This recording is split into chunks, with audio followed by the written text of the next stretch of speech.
Nakiisa ang kapulisan sa paghahanda ng food packs para sa mga pamilyang posibleng maapektuhan ng Bagyong Paulo. Dumating na sa DSWD Field Office 1 Regional Warehouse sa Biday, San Fernando City, La Union, ang tinatayang 3,400 family food packs na karagdagang stockpile mula sa National Resource and Logistics Management Bureau.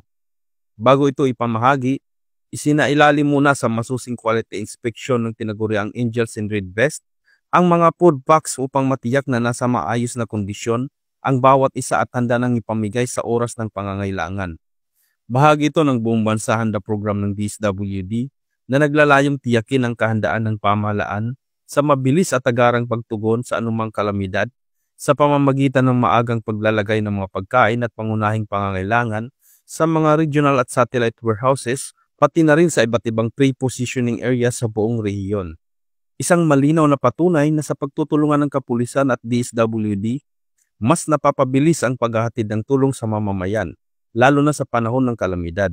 Mula dito sa Ilocos Region, ako ang inyong PNN correspondent, Police Staff Sergeant John Del Supremo, alagad ng batas, tagataguyod ng balitang pulis.